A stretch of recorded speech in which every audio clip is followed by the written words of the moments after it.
stuff, and I Her car doesn't have heat. and I have a feel, I think it might be. This morning, I was like, I don't think I'm getting the heat I'm supposed to. Well, if you move up from 1929, you know, higher, the years light air conditioning. Sometimes you have to light 2 candles. Okay, we're live this morning, and thank you for all being here. We're very fortunate. This committee's got the same members as last year, and same folks from AOT and motor vehicle. Great to have everybody here. So with that, Secretary Flynn, why don't we start with you? You can delegate whatever department you like. Thank you, Chair Mazza. For the record, Joe Flynn, Secretary of the Agency of Transportation. And with me in the room today are Wanda Manoli, Commissioner of the Department of Motor Vehicles, Michelle Boomhauer, the Director of Policy Planning and Intermodal Development, Wayne Gamble, the Director of District Maintenance and Fleet, Jana Morris, the Director of Finance and Administration, and Ann Gamble, who is the Chief Engineer of the agency and the Director of the Highway Division. And I believe online we have Bradley Kuchenberger, who is the agency CFO. So you have before you our report. It's obviously very lengthy, and this is a committee that has experience and no changes in the committee makeup regarding this. So I'll, if it's okay with you, Chair, I'll take some liberties through this as opposed to reading everything. But I think the first couple of pages are especially interesting. We thought we would change Joe, up. just for the record, excuse me, just for the record, why don't we introduce ourselves? Oh, sure. Year. Senator Russ Ingalls from Essex. Andrew Perchik, Washington District. Jane Kitchell, Caledonia District. Dick Mazza, Grand Island District. Thank you, sorry. We thought we would just open the presentation with a couple of pages just to show a bit of the diversity of the agency, which was something that I knew a little bit of in 2009 when I started, but frankly, and not until I became secretary in 2017, really understood it. Obviously, I've been secretary for several years, but this is a great way to show it. And I won't read everything, but you know, everything from certified aircraft pilots and mechanics and engineers, law enforcement officers, real estate agents, hazmat specialists, chemists, and the list goes on. And so it's just, it really shows the vastness of AOT in total. And you have the list of, this was current as of, I believe, Monday. We're a 1,277 person agency at this point, and the breakout among the divisions is at the top left of that page. Are there pilots? Okay. Yeah, go ahead. Are there pilots that work as pilots, or they're just pilots that happen to work for AOT, or do they get paid to be pilots? Do we have people flying around for this? They don't, no, we don't have people flying around. We have people capable of flying various aircraft if necessary. Because we don't have any here. We don't any longer, but they were with us when we did. We stopped that. Right. I believe we still have 4 certified pilots.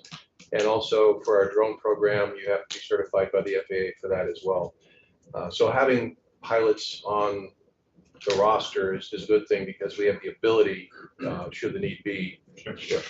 So The question I have around the staff, does that include your limited service staff? Because I know over the last couple of years, we've had a lot of limited service positions because of the federal money and right, the additional workload. And I was it's just the wondering, FTE count. this is FTE. Okay.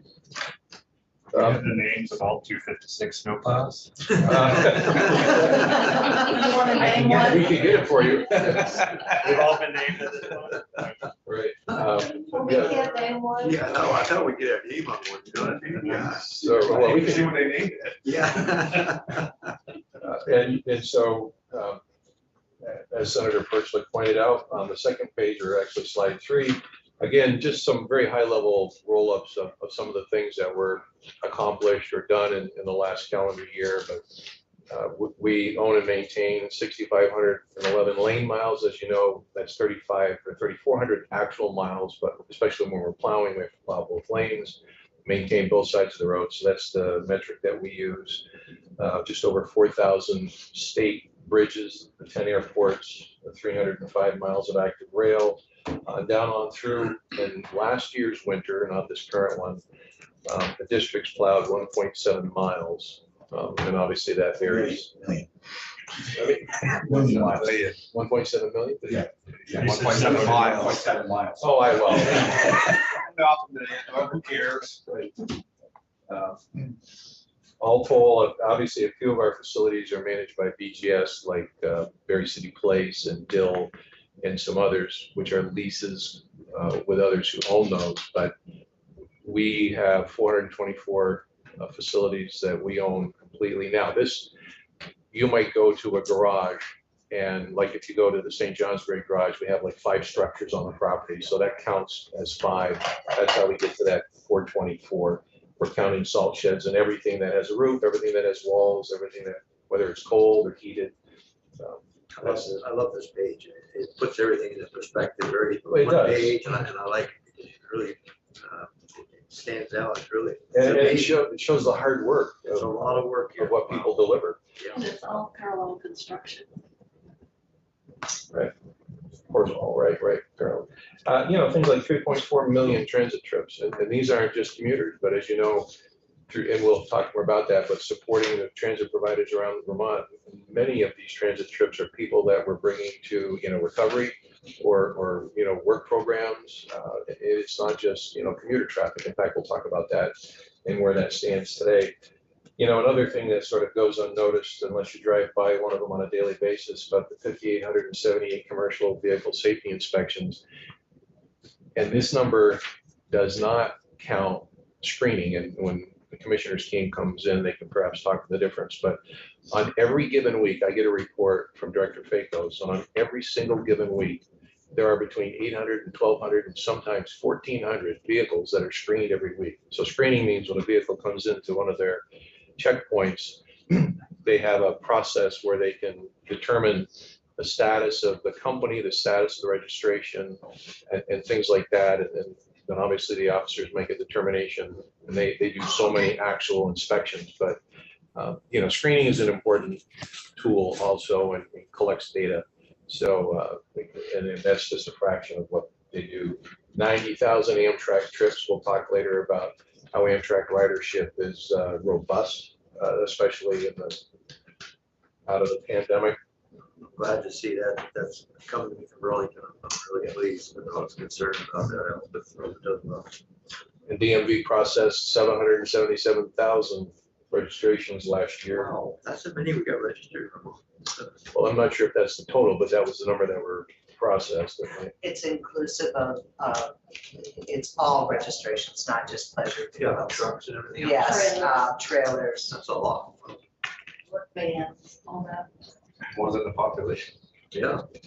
Janus Group and Finance and Administration managed contracts and amendments valued exceeding $875 million. And Wayne's Group has named all 256 snowplows. We have 112 light-duty medium trucks, and I want to make a point here that the next line says on 106 graders. All right. Excavators and loaders, we do not have 106 graders. That's the That's what I was roll-up of gonna say, I think loaders, this year, I think- excavators, and graders. We've got a few I of those. believe, Wayne, how many? 7? 5. Yeah. I Right. thought there was One per week. Yeah, that's what I Right. thought. I just wanted to make that point. Why?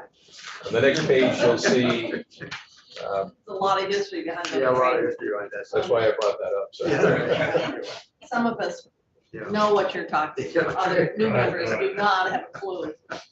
Because this is back when the governor was a member of this committee. You'll see on the next chart, it's a work chart of us in the room, basically, and there'll be more org charts throughout the presentation. Obviously, I think you're very familiar with how to reach us with any issues that you have. But as each one of the programs come in, you'll have more contact information provided by that program for levels of management within that program. So if you wanted to go specifically to somebody on an issue, you could do that as well, or obviously myself or any of us in the room. My computer goes automatically to Michelle. Yeah. Yeah. Many do. And she can root. Yeah. The next page, you've seen this before, and again, I won't read it all, but obviously our mission statement, I will read that, through excellent customer service. We changed this a few years ago. It used to say, provide for the safe and efficient movement of people and goods in a socially, economically, and environmentally sustainable way.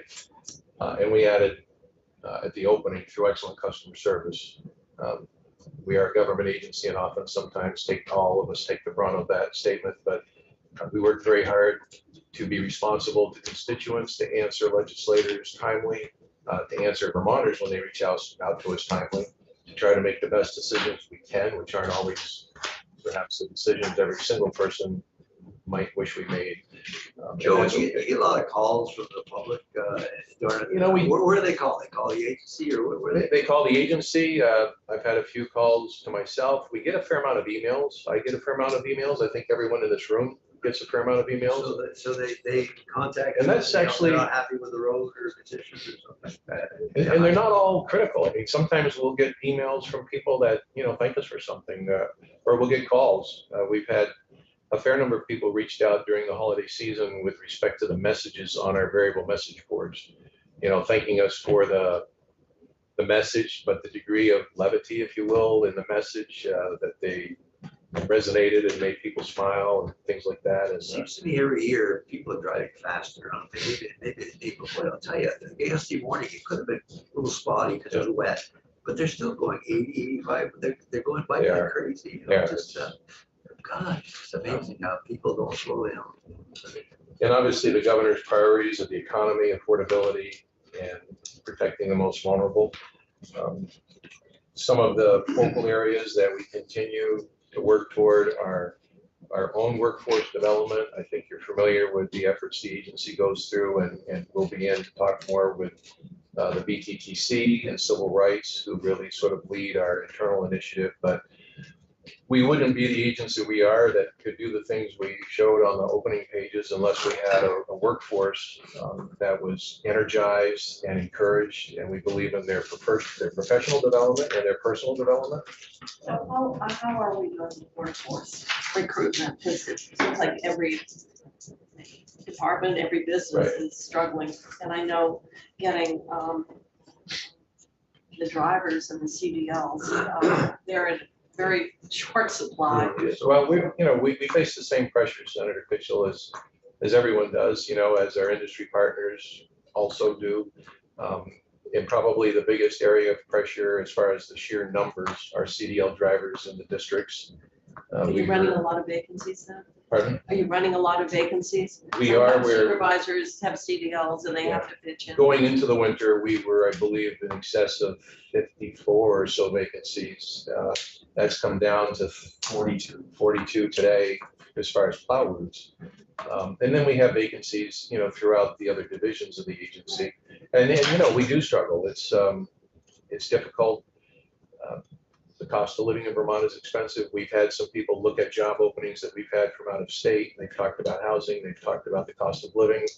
And, so, I mean, there's a lot of factors. And of course, as we all know, there are like 3 jobs for every person unemployed today. When you would think that our jobs would be attractive because they're still very good jobs, very good benefits with the state of Vermont. And again, as I mentioned, personal development, we encourage that with our employees. So It's just a matter of numbers. The baby boomers were a very large generation of workforce, Right. and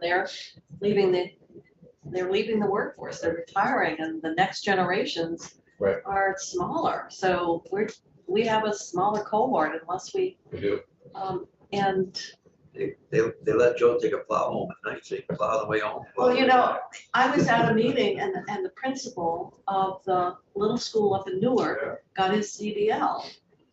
And he said it took him Yeah. 5 times, and that we have, one of the things we want to talk about Right. is, what it takes to get a license to be a school bus driver as We have a opposed group to that a wants to taker. come in on that. What? We have a group that wants to come in and talk. Yeah, and so, and I noticed in the press, some superintendent is in the process of doing it. It's like, well, we've already done it up in the Northeast Kingdom.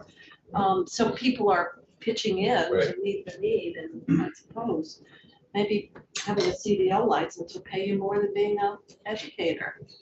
Well, one thing I'd like to add is that the federal government really got involved in this new laws that came into place this last February on CDL licenses. So they're a lot harder to get and to hold. You actually have to have a lot more trainings. You have to get certified from certified training centers now, which actually our training center is one. And they have to do so often classes. Do you have to have a CDL to be a school bus driver. Is I that a, understand, yes. that's a federal law. Yeah. That's not anything we have Would that any. be the same category as driving a 53-foot trailer or Yeah. something? Well, it's interesting, so I let the commissioner speak to that, but you're right, I mean, I had a 45-foot motorhome, and you don't have to have it for that, I do have one for my, but you can be 100 years old, driving a 45-foot motorhome down the road, towing a 27-foot vehicle behind you, and Still drive. really long, and you don't have to. So we don't have any flexibility on that. Now, when it comes to CDLs, they're federal documents, and we're, The principal was open. He said take the test 5 times. right, And a lot of the content has no relevance to, that particular, I don't know how. So Senator, we also in Vermont have a Vermont test. So you have your CDL, and then to get the school bus endorsement, there's another certification, and that's the test that you're referring to. And there are about 20 questions, and we are working on separating those out because of the comment that you just made. So it's almost a retesting on the CDL component. And then there's specific unique elements for Vermont busing and for transporting students. and I don't know what the difference was in terms of the irrelevance of whether it's the federal that we can't change or the state part, which you are changing then. So that'll be helpful. Prior to February, like to say you grew up on a farm, you just drove a bunch of equipment. You used to be able to just go and take the test Yeah. and be done. Now you have to actually ride with somebody who's certified, and they have to verify that you're capable of doing certain things prior to wanting to get the final test. Michelle, if you would go to slide 9, we'll do the DMV Sorry. organized. Okay. Sure. Oh, well, we wander around. Oh, that's okay. We don't stay with the script. No, that's okay. I just thought I'm happy to Some just, people call those candidates. I'm happy to just do that. I just thought I did ask the secretary to keep things moving today, so. Okay, all right. So obviously, you're familiar with the DMV org chart, and on the next slide, slide 10, just some of the key things that DMV will talk about further when they're in here on their own, but they've created an online tax estimator for some of the registration calculations to So try what to is- reduce. When is the last month before you go to the sticker down in the corner? When did we go statewide? Probably, I want to say it's going to be April, I'll Yeah. confirm. I think we rolled out in March and April. I would have a 2, and I was accused of driving a vehicle that was not not inspected. And I said, I know that it's 2, and I have until February to get it inspected. So I knew that there was a kind of a phase in, you have some pilots and, Yeah.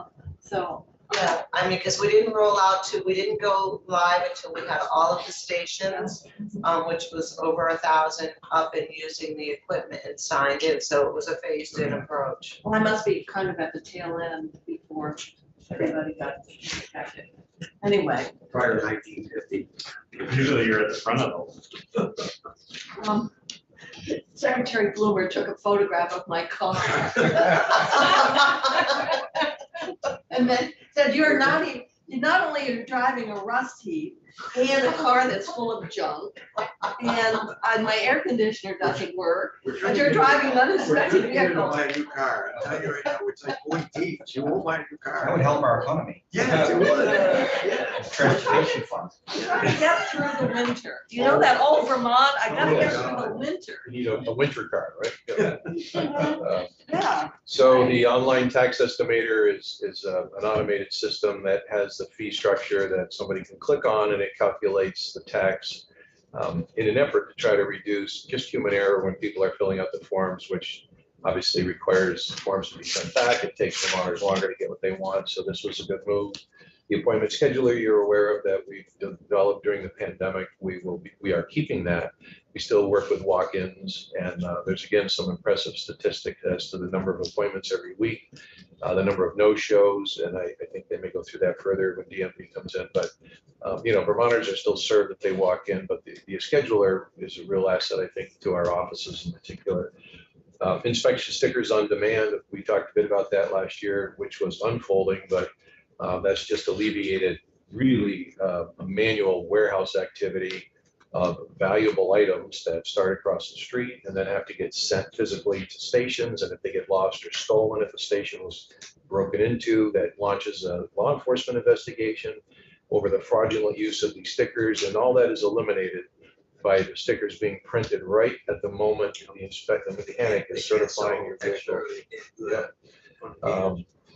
The entry-level driver training, this is some efforts to actually try to help the conversation about CDL applicants that we spoke about.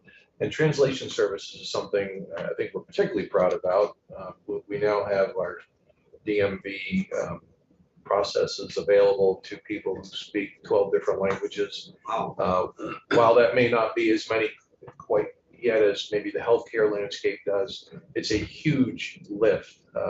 There may have been only one or, well, obviously English, but 2, maybe 3, 5 or 6 years ago when we started, and they worked hard to do this. But we do allow a translator, right? We do. To ride. We do allow a translator for the driver's test. Yeah. And actually, I really would ask the commissioner to take for a moment, because she and her team worked hard to figure out a resolution. You brought up the school bus matter, and this is a very clever legal way of helping to facilitate some people, especially that we were working with in the Winooski School District. Wanda, if you would. Sure. Back to the school bus into translation. So we have federal regulation and state. And the Winooski community was really working, they had a contract with a busing company, which was having difficulty hiring people. So the community came together and had family members volunteer to get their CDL and to go through the process.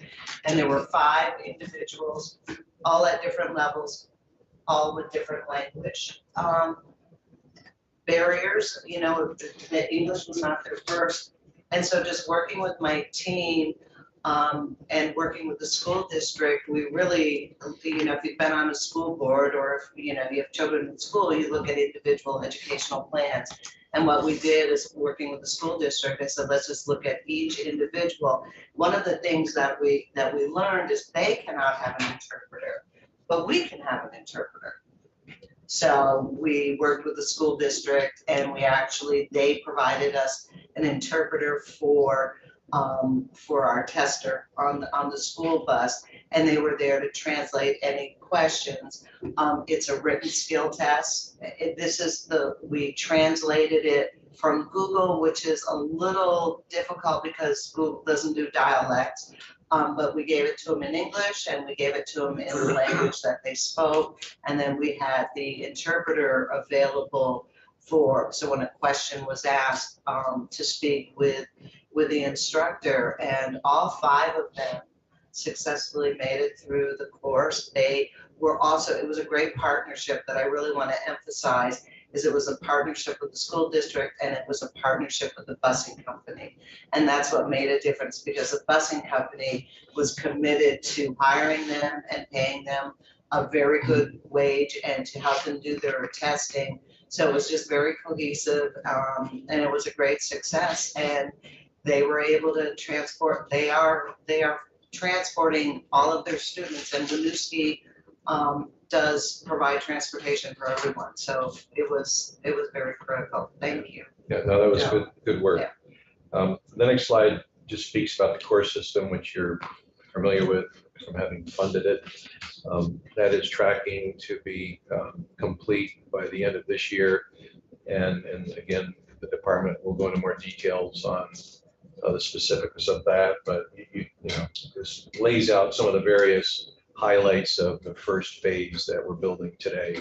It's quite a project, very dedicated group of people with the contractor, and the commissioner may know, but they move into the community. I've been told they're in Berry City Place. Some have bought homes in the area.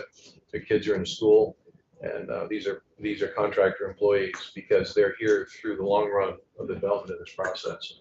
So it has a lot of tangential benefits as well. The next slide is the highway division. Before you leave, you can just put a flag on an issue of driver's education. I don't know if this has come up about the number, how many driver education certified instructors we have, and how you become a certified instructor, where you go to be certified. That's people who talk to me about that, so I'm concerned about how they're getting certified, where they're going in New Hampshire to do that, and how we might change that whole system. I would love to have a conversation with you about it, because we do the certification, and again, it's testing, so if we're not meeting the demands, if we can have a conversation Yeah. about that. Thank you. Was it the testing or the course? They said most of them were going to New Hampshire to a community college, and there was concerns about how good that course was, and that there wasn't as many instructors. So it's the instructors that are going to the course, or yeah, The instructors. yeah, because you do have to be certified, so we work in partnership with education on, but we do the certification of private. Right, but if you become, they said there was no school in Vermont to become a certified instructor. No, there is not. That was the issue. Yeah, and that is the one, there used to be 2 in New Hampshire, now there's only 1, and the one that's there stays, basically. So they want to have a Vermont one. Yeah, no blame. I guess they used to be one at VTC. I had another question on the IT system. That's been a rocky path, as we know, in the past. So the question I have is based on the phasing and the pieces of work. Are we on time and on budget, and is it going smoothly? Because our legacy of IT system success has been less than great, and DMV was certainly one of them, but that was a number of years ago. So could you just tell us how well we're doing? We go live November of this year for the vehicle services. So the first element we're doing is all registrations, titles. We are also modernizing how our dealers actually do their filing with us, our financial system, and we are on time, we are on budget. The team is doing phenomenal work. The methodology in which we chose to manage this modernization, I think is a great model. And I'm going to be really excited to bring in, to have the team come in, and we will talk about it. And I just want to share with you, we do a lot of outreach to our employees. Next week, the team is going around the state, so we keep introducing them to the next development elements. And last week, I sat down with the trainer that we've assigned from DMV and processed a registration in 5 minutes. And I have never processed a registration. The system is so intuitive.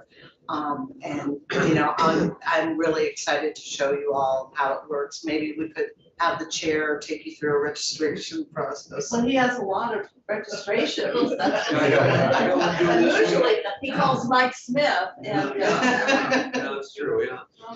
I So- complained one time about registration fees being too high, they told me don't buy as many cars. I don't think anyone would. That's what they told me. I don't think anyone would be too sympathetic to your complaint. I didn't go anywhere. It's sort of like paying income taxes. You gotta have the income to pay.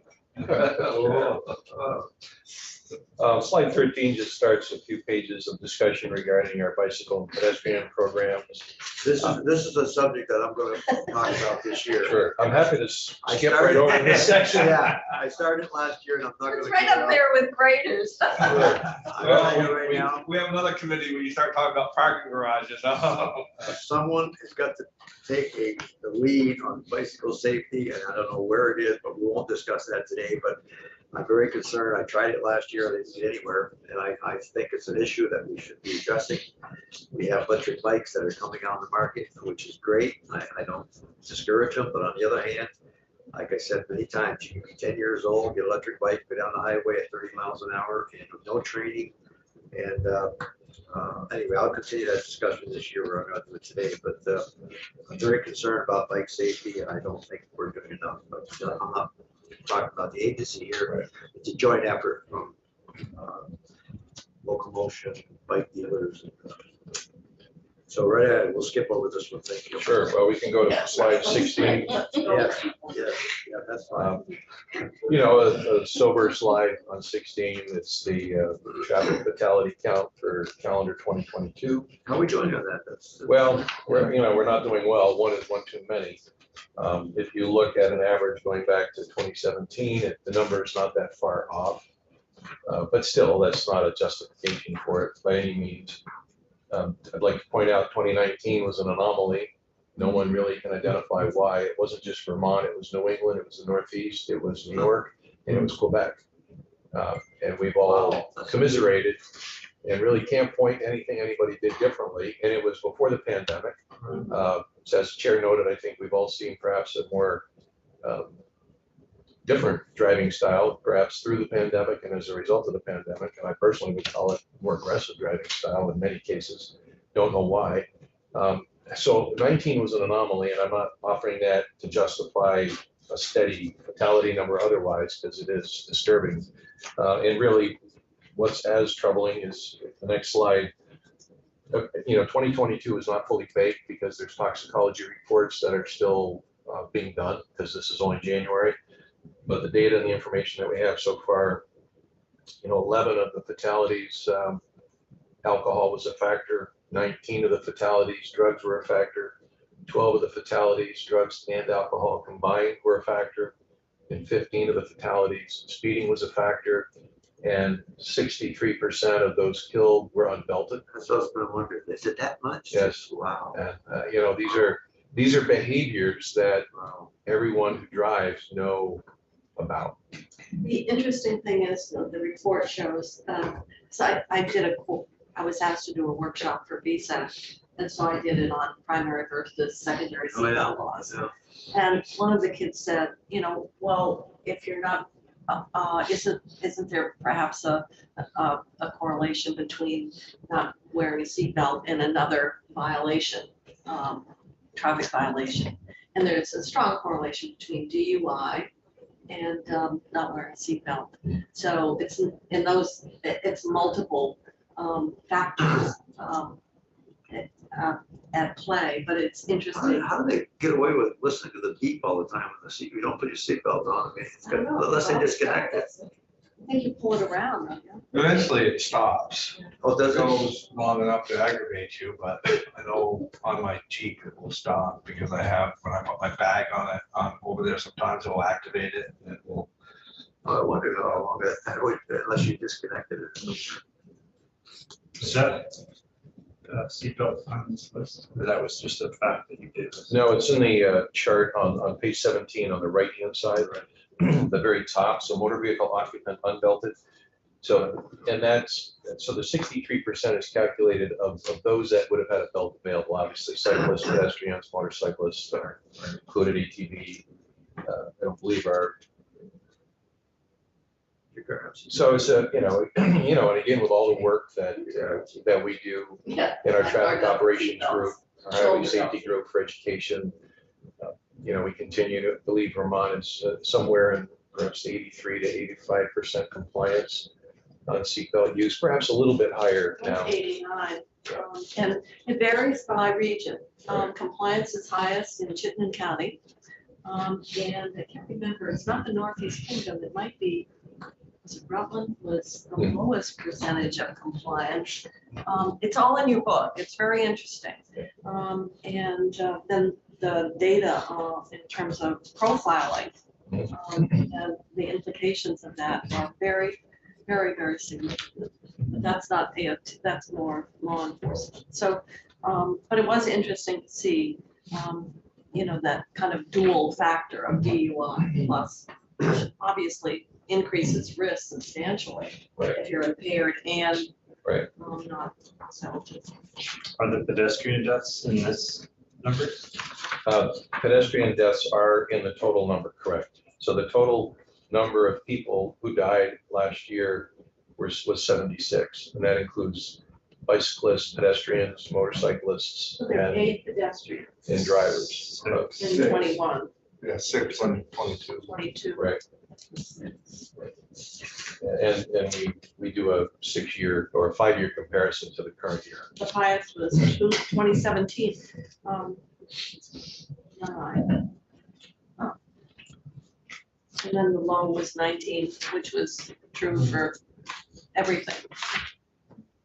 So, on that vein, if you look at alcohol, it's among the highest. 2020 was the same. If you look at drug only, it's growing, at least over the last total of 6 years.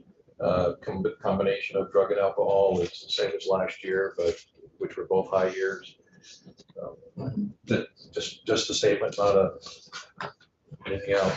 The next page, you're very familiar with the chart. It's one of the metrics that we use. This is pavement condition. Again, I think the best way to explain it is if you look from left to right, you look at the shades of purple. You can see what is a declining percentage of poor and very poor pavement condition. But as I always say, if a person lives in an area where we're measuring the pavement as poor, that's 100% of your experience, and we don't fail to know that. You understand, of course, that every road can't be in top condition all the time. It's just not possible. We're gaining. We're doing well. I just want to make that point because we don't rest on the laurels of that number. But it does show, I think, that the investments that you approved for us are showing results in those numbers dropping. You did a lot of culvert replacement. We did, and I was thinking this morning at 5 o'clock when I was looking at this again, having a cup of coffee, that on that sheet, like, what do we do? That's one of the things we should have put down, is how many culverts did we replace last year? And that's a great point. I'm glad you brought it up, Senator Kitchell. For example. Because right now, every time you go over one, you can. Right. There's like a phone. There's 2, 3, and 7 ways to St. Albans. Right, and much of that, especially your corridor, Route 2, is in anticipation of the project that's coming. And so I believe we've replaced virtually everything there is out there, so that once that paving project comes through, the road won't have to be disrupted again for quite some time. And, that's, I'd say, a recent effort. We're looking at doing that on any of these roads. So if you travel the route and, you're seeing, the thump, and you're seeing cuts in the road and new culverts, that's pretty much going to tell you that there's a paving project coming to town soon. And we've done a lot of them. I don't know, Wayne, if you have any anecdotal numbers, but yeah. But, and again, it goes to the work that the districts have done, and depending on the culvert, our partners in industry have done some of them as well. The next page is. So what explains not getting to 100%? Yeah, great question. What explains not getting to 100% was some equipment failures for a portion of time when we were measuring these. I don't know if you may recall, but 2 or 3 years ago, we had no data for the current year because the vehicle was down. So. Greater road, So, Senator's point is that the 22 column doesn't add up to 100%. And we won't assume that that's in fair or good. We would even concede it might be in the poor or very poor. The next page is the bridges that we measure. As you know, interstate bridge system, state highway system, and we also rate all of the town bridges. And so each has its own metric, the target, and then the percentage of where we're at this point with respect to deficiency. And for the record, just again saying that deficiency does not mean unsafe. If a bridge is unsafe and the highway department, the highway division determines that, the chief engineer contacts the secretary, and within an hour, there's an emergency order to close a bridge. And we do that. And thankfully, we don't have to do it often. But again, for those that may be watching or other people that often were in the room, it doesn't mean unsafe. The next slide. Look at that. The conditions, more pictures of the What is project. district that's in? These targets, those are ones that you just, not just, but this AOT sets these, or these are federal? Well, I would ask Ann to put some texture to that, Senator. They are federal. So all the states have the same. The metrics are the same. Yeah. the performance target is. We're just doing, Vermont actually is well ahead of most states. We're in the top 10 of achieving those goals, being well under, as you can see. When I look at these, I'm thinking about what the state of California and what they're experiencing with their road, highway infrastructure. You know, landslides and the washouts, and then 4 or 5 feet of snow. You think of California being calm and cool. No, it's- So I think you're on the drawbridge slide, which is 24, but that is. Yeah, it's like, I made a point. Gene has to go ahead, Senator Kitchell has to go ahead Right. over there. What district is that? I don't. We're, well, in the grouping of, I think he lives up there, I think Secretary. Is that boondoggle done yet? in the grouping of major projects, slide 22 It's shows, not fully operational. on the drawbridge, the drawbridge He's gotta currently, go there first. Yes. Would you let him go through the? No, it's, No. it is fully operational. I have attention deficit disorder. I like to move around. Senator Kinsel, if you look close where the canal is, I think you can see the Busta Mazda there. We could take those deploy Malloy signs that are all over it, Yeah. put one up, cross it out and put your name on it. Well, when it's all completed, I'll have you folks come up. Oh, I would like I'll buy you a that. lunch. Nice You steak, buy us lunch. nice steak and lobster dinner. Yeah. So it's on target for late summer completion, and really what's happening now, you'll see the slide on the, well, actually both slides show the beginning, well, the slide on the right shows the beginning of the removal of the temporary drawbridge. What a huge project. And so that's underway today. In fact, I saw a big Shinbro trailer heading north this morning when I left. They're starting to demobilize equipment. And there'll be some paving approaches on the east and west approach of the bridges next summer. Can't believe they can do such a project like it. It's just huge. I mean, it's just, what the talent it takes to put that thing together. I mean, You know, it does. And Wow. if I could just mention, gee, if you look at the 2 big concrete cubes on the right photograph, God. those cubes were, I believe, 1,300 cubic yards of concrete in a continuous pour, which was 100 trucks and 100 trips. And it was constant. And those cubes go underwater. Yeah. Why do you use cubes rather than piers? Well, they might be, I'm calling them cubes. The engineer would probably call them piers. They're actually like a building structure. I know, because I- there's I- several levels I see and there's rooms inside. Underwater. Yeah, it's. Oh, really? Oh, Right. We'd be happy to take you up there as a committee there. I mean, Yeah. a lot of the Like bridge in components of the Brattleboro, bridge you are can go underwater. into them then. Right. Gee. And so to your point, Senator, about the Should have some complexity. windows and we could make more apartments. We're short. Maybe I could put a little store there, you know, so. You can do maintenance on the bridge. Yeah. Well, and on the right-hand side, if you look at the green roof rectangle, Yeah, that's the building, right? for that is the control tower. Yeah. And I've been in it, it actually looks like a control tower from the inside, where the operators will perform the duties. And it's, again, it's a very unique project, and it's a very complicated project. And we understand, of course, that it's been a challenging project, I think, for all of us, including local citizens. And we're very happy to see the bridge Do they have functional. long waits? I would say for the record, no. And I live there. And when I got some complaints, I drove right up on the weekend and I sat in the queue and waited 2 minutes. And there may have been some times where it was longer than that, but it was only the very beginning until I think everyone, traffic control They did a great sorted job. it out. Because when we had that Route 2 project, the waits were 45 minutes. Oh, Right, no, well, never It happened. was huge. I'm sure if there Even are the governor people, got to sit in line there. I'm sure if there are people from Grand Isle County watching us on YouTube, they might take exception to my answer, but I really don't think there were to that extent, Senator. And It's quite a engineering feat. It is. And, the next slide is an engineering feat as well. It's, with the control, can that ever be automated? In other words, you're having to pay someone to operate the controls. But now with technology, I mean, you can set your thermostat, you can Right. start your car, I was just wondering, is it the potential at some point that if you need to open the bridge, that there's a control that could do it, so you don't have An to, app for that. yeah, that's right. But you're you also gotta think if something gets stuck or something, well, that, ooh, you got a problem. Yeah, I think that the technology is there, I think, but we do have permits that we have to operate under that require actually staffing and having on-site people there as well. Yeah, Coast Guard controls the operation. Yeah, they We have set to the comply with the the Coast Guard. requirements for staff. But they don't man the. No. We have to provide that to the point. It's not 24 hours a day, is it? No.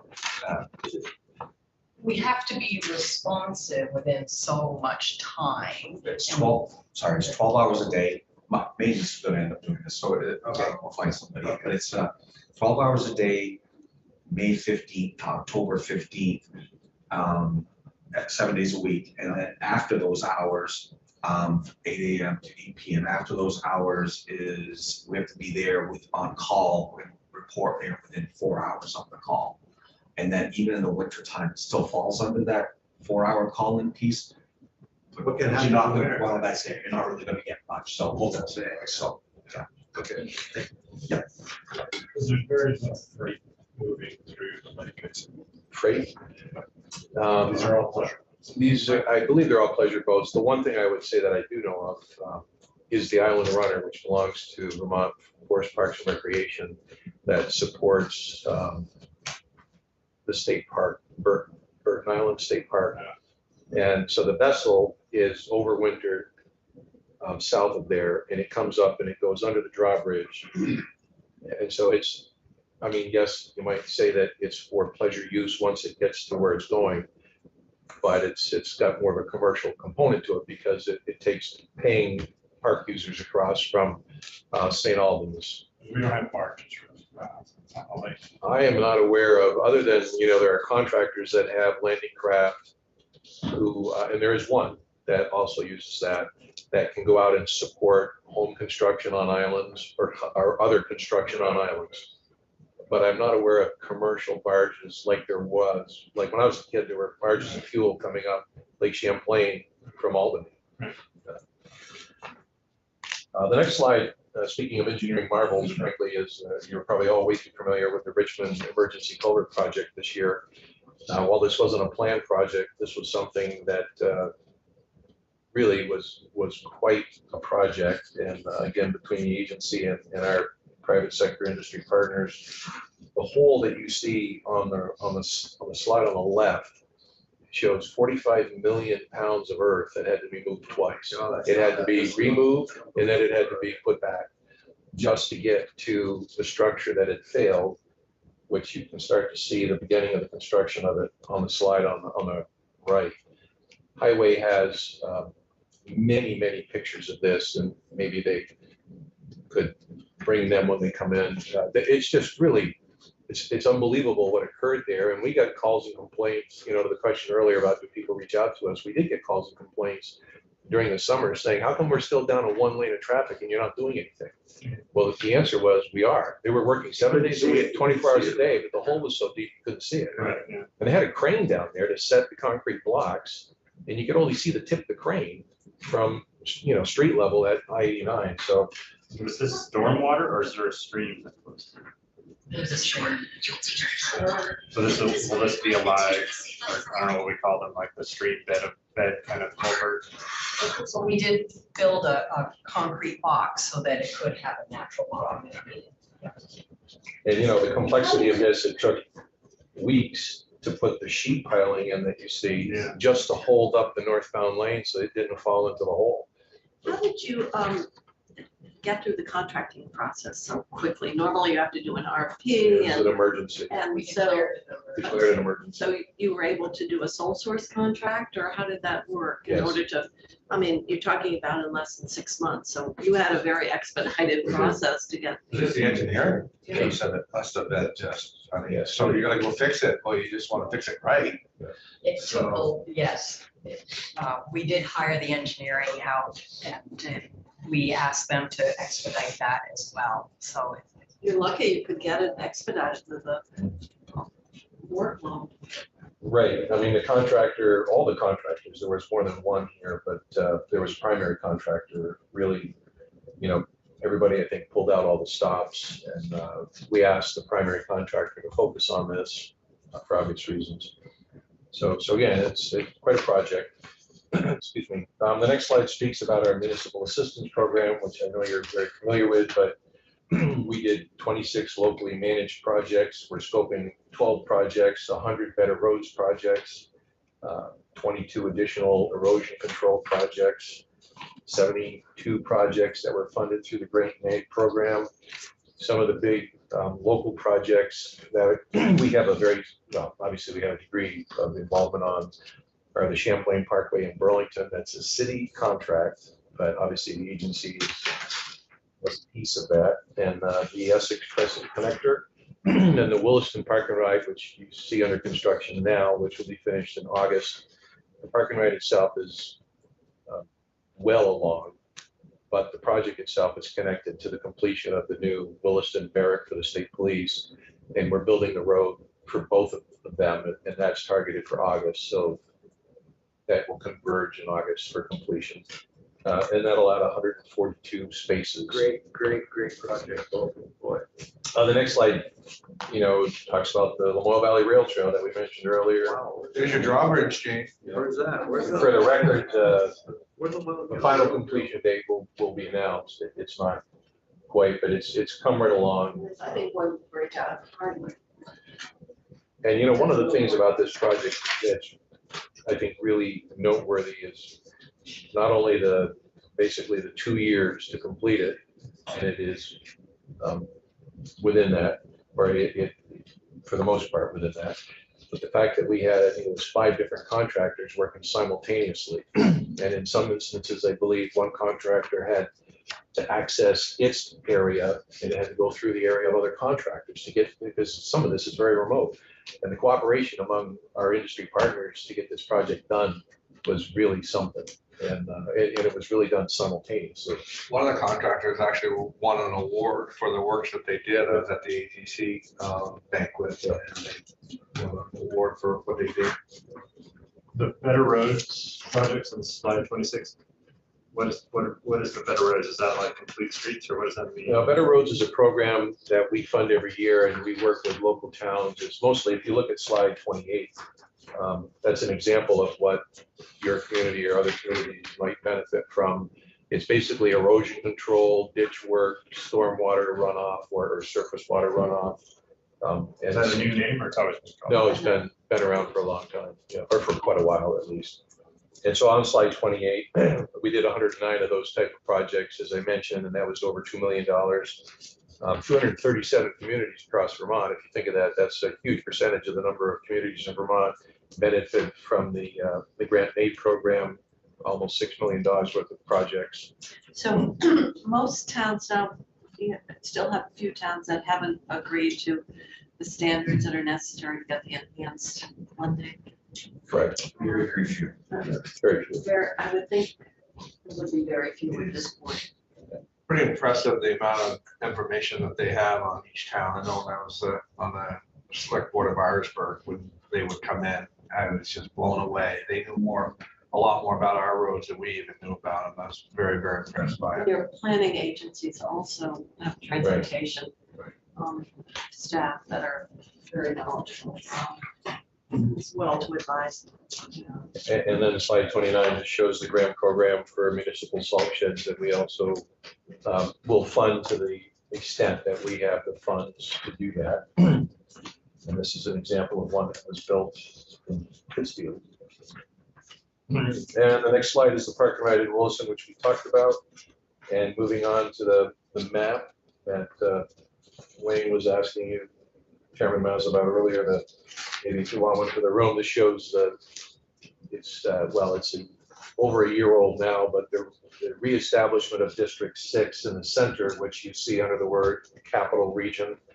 And this gives you the contact information for each of the DTAs who run these regions, phone numbers and emails. So you have the access to them, and obviously to Wayne, to myself. And the next slide is just, again, some of the activities that District maintenance and fleet do. We talk a lot about things like the drawbridge and other projects.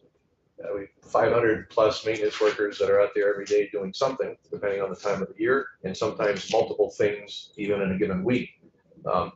This time of the year, they might be plowing snow, they could be cutting trees, they could be putting down patching, they could be picking litter still, unfortunately. So these things often happen simultaneously, and this is just a list of some of the varying things that are really sort of ongoing. We are having a fairly focused effort right now on vegetation control. It really sort of got away from us, I think, as an agency for a while. A lot of hazard trees, a lot of areas where the tree canopy overtopped the roadway. And not only is that dangerous when you have a heavy wet snow like we had in the middle of December, and we've had trees fall on the road, we've had vehicles hit trees, we've had lawsuits. They shade the trees, Yeah. make the conditions change. And it also, though, by cutting back, it opens up. Softwood will create different road conditions. It'll be colder because the sun doesn't strike. Exactly, and snow and ice control is affected if the roadways are shadowed by the tree canopy. Even though there isn't foliage on the trees in the wintertime, still it doesn't If you allow have this. softwoods, you Right. do. And there are Right. a lot of softwoods Yeah. that are along the road. So if you travel or constituents ask what's going on, that's what we're doing. A particular area, French Hill and Williston was, it was probably 50% overtopped, if that's even a term, but I travel it constantly, and that's how I would, you can barely see much daylight up through there, especially northbound. And that's being cut back significantly. And we're working on this, and we're looking at specific areas. I think frankly, there's a need everywhere, but we can't be everywhere at the same time.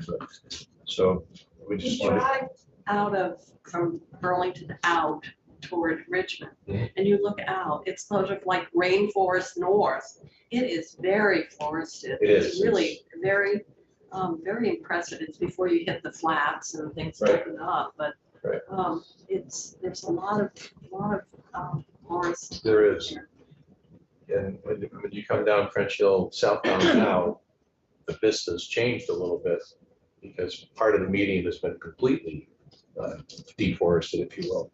Used to be a lot of petroleum, and I think maybe even some lady slippers in those divides. What was the lawsuits? People saying that, like if there was a tree branch in the road. Yes, they we had 2 or 3 in a row, probably 4 years ago on I-91. These were northbound Canadian trucks running at night. It could have been any truck, but these happened to be Canadian. Just run into a tree that's down across the road. Had a quite serious accident that could have been much more serious. 3 or 4 years ago, 89 northbound, somewhere between Montpelier and Richmond, I believe. It was a passenger bus. A tree had come down and was sort of like laying on the guardrail, extending out over and of course it just took the bus right at the windshield level where there's nothing. And we're just lucky it didn't go right down through the bus. Right. Really, I believe the driver was injured fairly seriously, and the effort we're doing isn't going to prevent a tree from falling in a roadway someplace, but we're very proactive now about what's obvious.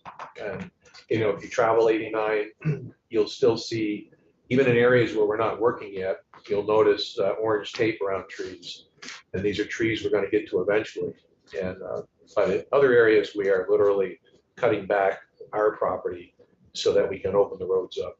And it's another advantage possibly is in certain areas, people can see wildlife maybe a little quicker if it's about to dart out at you at night. Yeah. Slide 34 speaks about winter maintenance. This is not this current winter, but last year.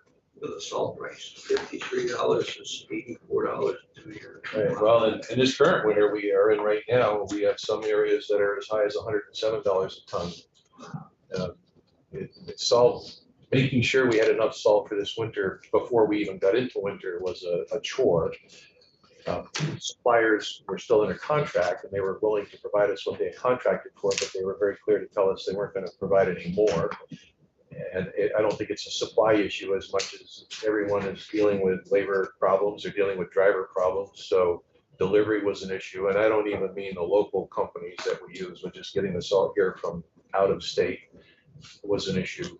Getting it to trains, for example, wherever it's being mined, it was an issue. Usually it's in on trains. right? Yeah, I thought we should. It does, but we have some that's trucked in from Quebec and the northern Some garage. shut down at Fairleigh, and there's one. Wayne probably has much more to add on that.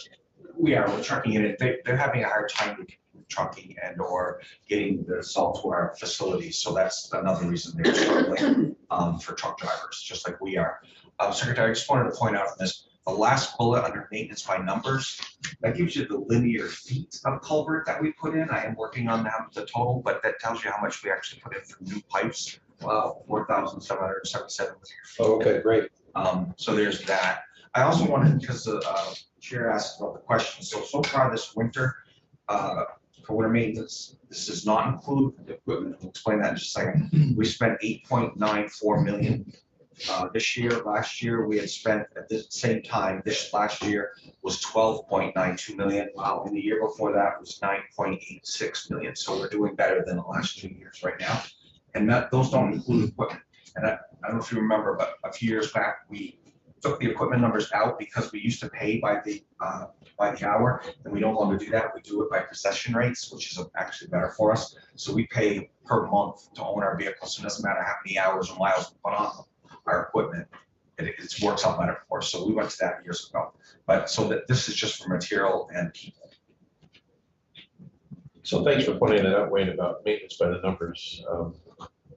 Yeah, so again, you know, in 20, almost 22,000 feet of guardrail, and you know, 436 tons of trash that we pick up. And that's just what we pick up. That doesn't include what, you know, local groups might perhaps gather on Green Up Day, and their town garage has a dumpster or somebody comes and gets it.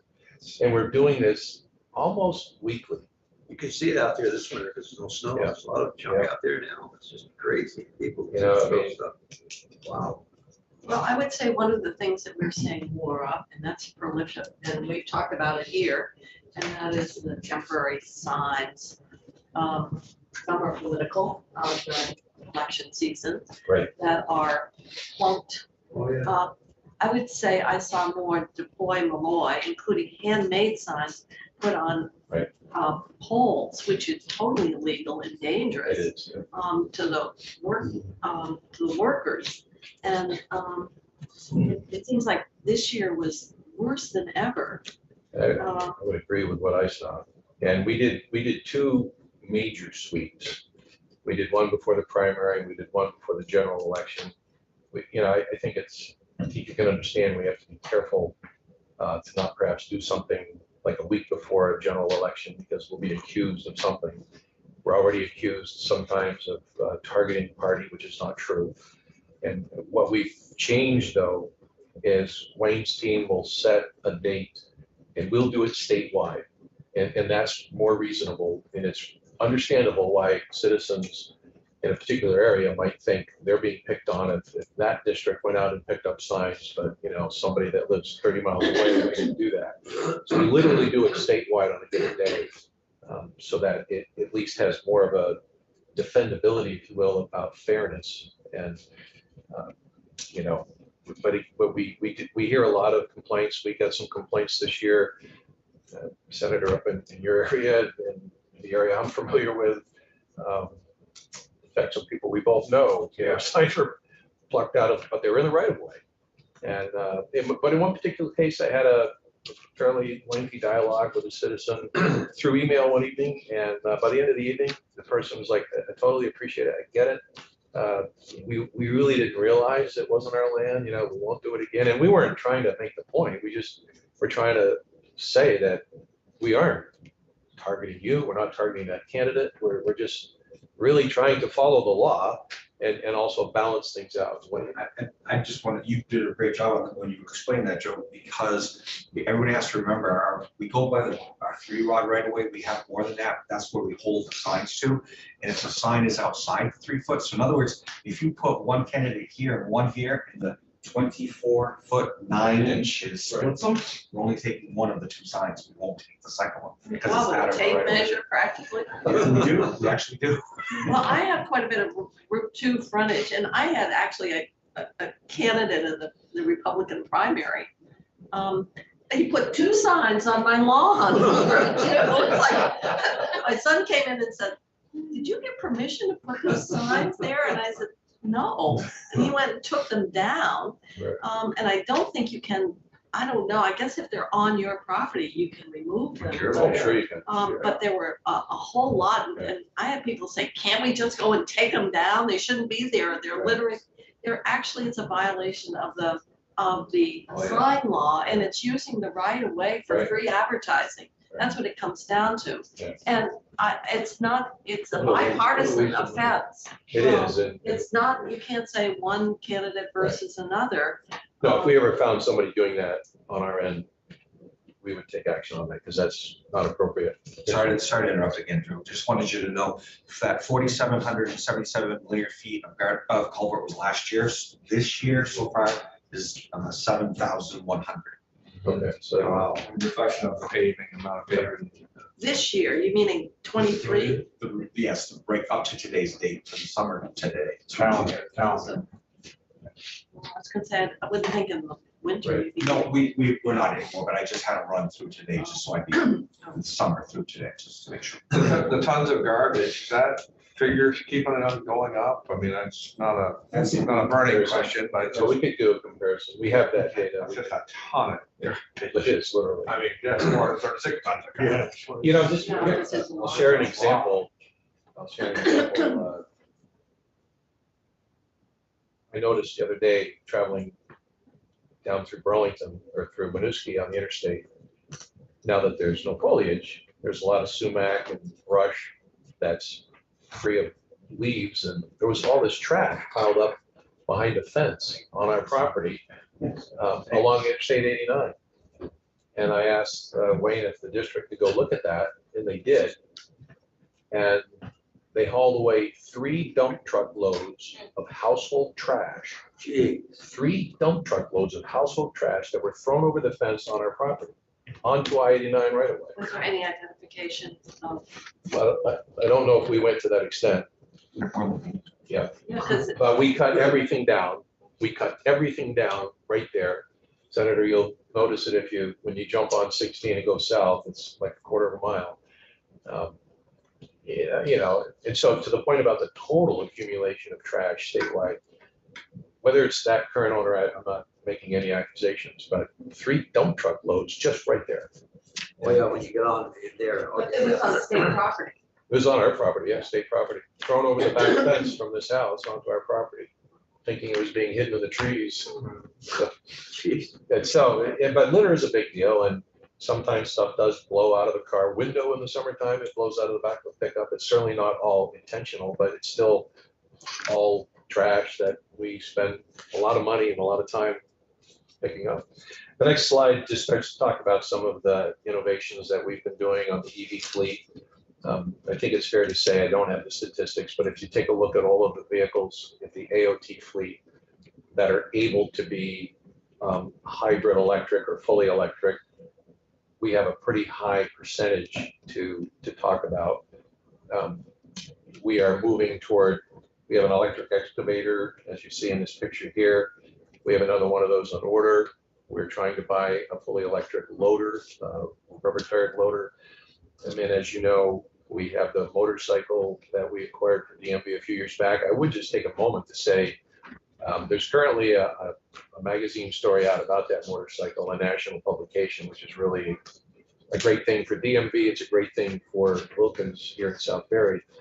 Since Wilkins built that thing with the assistance of engineers from Milwaukee at Harley-Davidson, because it was the first ever, they've now been named by Harley-Davidson as the shop to build out law enforcement motorcycles. Okay. So not only is the story about our transitioning to new technology a really good story at DMV, but the spinoff, if you talk about growing the economy that we talked about earlier, there's a tangible real world point that's happened because of that.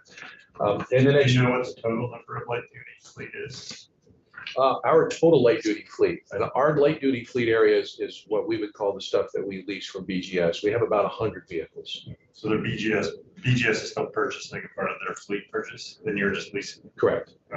So it would be double counting if we counted these plus what BGS tells us they have. Well, what BGS tells you what they have is, this is included in it. Right.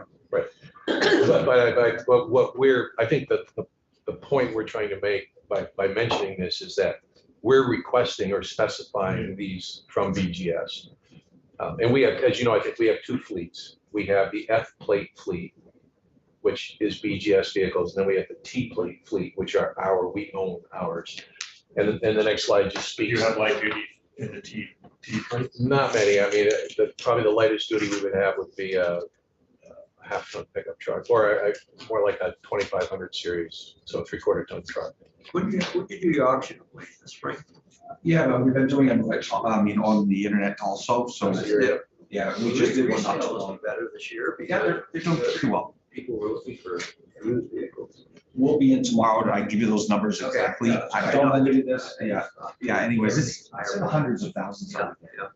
And I'm sorry, Joe, but just so you know, both BGS and transportation, unless we can't get them, if we order a vehicle, no matter what level vehicle, it has to be electric. So some form of electric. So By executive order or by that's what BGS is doing, that's what we're doing. just by order of the secretary? Yeah. Yeah, so if we Well, order, we have some targets, You Well, I know. legislature We met. Right. So if we can buy it at fully electric or hybrid, we're buying it. If we can get it. The next slide speaks to that. Yeah. We had hoped to have 6 of the Ford Lightnings on the ground now, and we had one of the very first Is that government. what the fleet- governor's got? It is. But AOT had one of the very first government fleet orders, not counting what the governor's vehicle, in the queue. And, we were told we'd have delivery by the end of 2022. And we were informed in late 2022 that that's been bumped. We have 6 Chevrolet Silverados on order. And as Wayne said, every time we're cycling a vehicle through the BGS fleet, we're like fully electric if we can, and hybrid electric if not. This slide 36 shows the variety of things that we're looking at. We're looking at, we would call them baby dumps, the size of truck that doesn't require CDL. Trucks like a bucket truck, for example. Green Mountain Power's gone to a couple of, or at least one new fully electric bucket truck. We have a bucket truck. We have flatbed trucks that support our sign crews. We have flatbed configurations that support. We don't do much of our line striping. We contract most of that, but we do some, which is smaller jobs than industry would care to do. Those vehicles are configured such that there are some platforms out there today that electric would suffice. You triggered a thought, and that you're talking about road marking. And maybe it's because we're all getting older, but it seems like with the new headlights, it is becoming more and more difficult to see the markings on the road, the center, or even the white line on it. Are there different options around reflective or the visibility of, and on a very dark, rainy night? It seems like your road, with some of the lights coming toward you, your road almost disappears on you. Yep. And a lot of people have commented on what it does nighttime driving and the difficulty depending on road conditions. And I was just wondering, in terms of the striping, are there better options for greater visibility or reflectivity than that are emerging? It's just something I wondered. so because we're in maintenance, I'll answer real quickly, but so we do have a couple of line striping trucks that we do go out, as the secretary was saying, and lots of times when highway is doing, and highway will have to answer the big question, but when highway goes out and does a project and then the line striping goes through, and then a paving project that had to be scheduled later on in the year comes through, if they can't get their contractor to do it, we'll come through and we'll hit those, or we'll do things for towns too. But you do the majority of the line striping. The question is, what is being used to put the I striping? use water-based. We had to go to water-based a bunch of years ago. We had to get away from the oils, which lasted longer. So I have to use water-based because I don't have the big process that she does, but you can do one thing. Yes, we do have standard specifications that the contractors have to meet when they put out, that when they apply them. So we have thermoplastics, we have durable markings, and those specifications do have retroreflectivity requirements. And there are different products. And right now in our contracts, we are optioning those products. So essentially, because we're struggling with contractors to actually perform this type of work, where we provide a few more options so that hopefully will generate more interest from the contractors to bid on our projects. But each product has a benefit that might be a little bit better than another.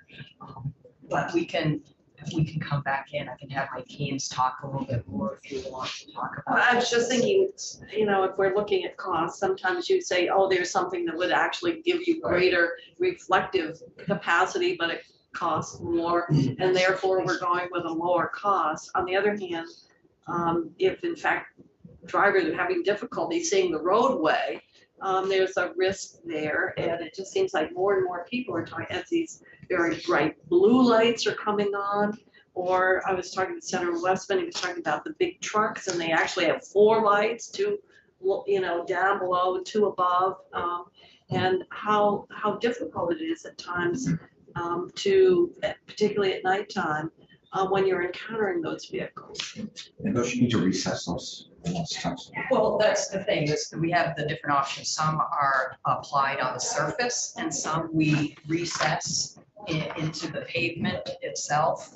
And we're finding that if they're recessed in there, then we're not having the issues perhaps in the wintertime with the plows scraping off the markings too. So depending upon where we are. I'm talking about the markings are there, you Right. just can't see them. Right. I think one of the answers is, as Wayne mentioned, some time ago, we were relegated to using less effective materials for environmental reasons. Right. And I would agree, Senator. I think striping is one of the basic safety functions. We're already putting it down. We should be able to put down effective materials. Are you continuing the practice of doing the rumble strips in We the are. middle wherever you're? Yeah, our policy is to put rumble strips on 100% of the state roads where they're eligible. And I believe what that means is about 80% of all of our roads are eligible, and eligibility is determined by how close is this to a residence or another factor. Where we have these factors, these were developed with the legislature actually. But every time, certainly on every new paving project, we add them. Middle and edge, or just middle? Middle for secondary roads and edge for the interstates and limited access roads. But like, for example, not an edge on Route 2. Right. Slide 37 just shows you that we've completed level 2 at 13 of our facilities. We can charge 2 vehicles simultaneously. We are working to put in level 3 high speed also, but we started this 2 years ago or 3 years ago actually, and it has worked in the way we use our vehicles because they go out for the day and they usually come back at night. So this was able to get us everything we needed across the state of Vermont to start with, and now we're starting to upsize certain ones, especially like Central Garage, where these electric vehicles we talked about are going to be coming in for service. Mechanic needs to really fully charge the thing in 20 minutes or something, so that's an initiative we've undertaken ourselves. Slide 38 is an example I mentioned of some of the truck on the right is a truck that doesn't require a CDL to drive.